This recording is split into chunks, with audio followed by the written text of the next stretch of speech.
Nicole McCance is a relationship expert psychotherapist. She joins us now to talk about this from our downtown Toronto studio. Nicole, if these allegations are true and information has been leaked, first of all, it will be hard to access. But if it is accessible to some, how much damage can this do? Well, I think there might be a lot of nervous people today looking for their name, right? 39 million people is a lot. This can ruin, I think when people are on this site, they're not realizing that it can not only be devastating to their partner, but ruin marriages and even put their partner's health at risk when you're being intimate with strangers. A lot of people would get into this kind of situation knowing, maybe in the back of their mind, that it's probably not the right thing to do if you're married, if you're committed to somebody and they don't know that you've decided to go online and join this site. It could also, I imagine, be quite a shock to a lot of people once they find out. Absolutely, yes. Here's the thing, a lot of people have no idea. They might know that the relationship has got a little stale, they might be busy taking care of the household and kids, but a lot of people are going to be quite traumatized and shocked if they see that their spouse's name is on this, particularly because it's quite premeditated.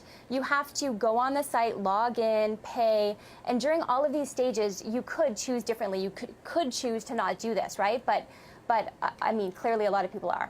There's also the angle of public shaming, meaning if you want to know if your spouse is cheating, that's one thing, but if you find out from someone else because the name is made public, that's something else entirely.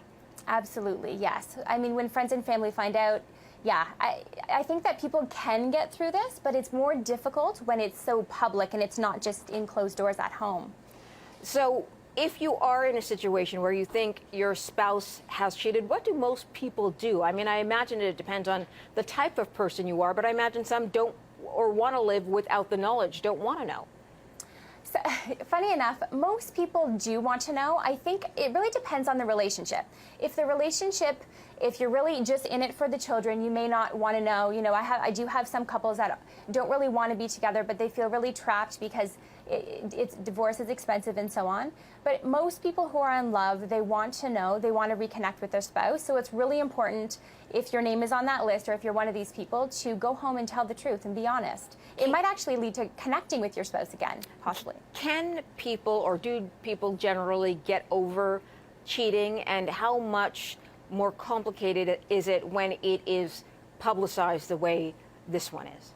It is a difficult process. I have had many couples overcome something like this, but trust is a long process to be built, and the hardest part for people is all of the lying and hiding that had to happen beforehand, particularly this website, because it was a decision to cheat. It wasn't something that just happened and I'm so sorry.